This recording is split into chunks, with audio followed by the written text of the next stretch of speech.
আমরা বিভিন্ন জায়গাতে তার জন্য দোয়া করেছি।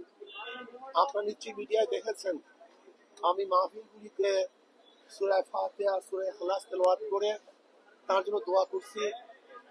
আমরা এখন আল্লাহর কাছে দোয়া করি, আল্লাহ যেন তাকে পরিপূর্ণ সুস্থ করে দেন এবং আগে যেইভাবে তিনি দেশের খেদমত করেছেন আমাদের মাঝে আবারও তেনাকে আল্লাহ পাক ফিরিয়ে দেন, যেন তিনি আবারও আপোষহীন ভাবে দেশের খেদমত আঞ্জাম দিতে পারেন এবং তার পরিবার পরিজনকে আল্লাহ পাক রব্বুল আলামিন ধৈর্য ধারণ করার তৌফিক দান করেন।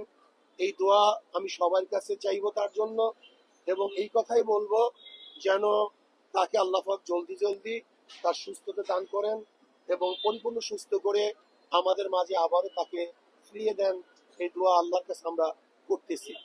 আর আমি দেশবাসীকে বলবো যে আসুন আমরা সম্মিলিত ভাবে, সবাই ঐক্যবদ্ধ ভাবে এই দেশকে গড়ার চেষ্টা করি।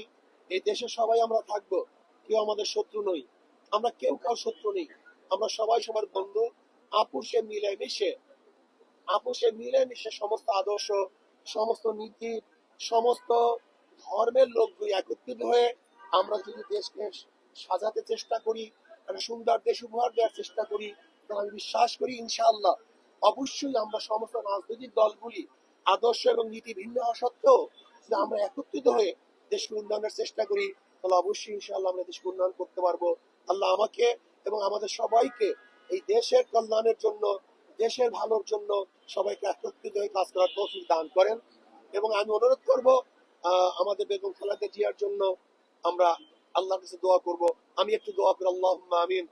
আল্লাহ বেগম খালেদা জিয়ার পরিপূর্ণ শেফায়ে কামিল আজরা নসিব করেন, আল্লাহ জলদি সুস্থতা দান করেন এবং আল্লাহ সুস্থতা দান করে আমাদের মাঝে আবারও ফিরিয়ে দেন যেন তিনি দেশে খেদমত করতে পারেন।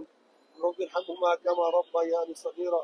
وصلى الله تعالى على خير خلق محمد وآله وأصحابه وأزواجه وأتباعه أجمعين وارحمنا معهم برحمتك يا أرحم الراحمين।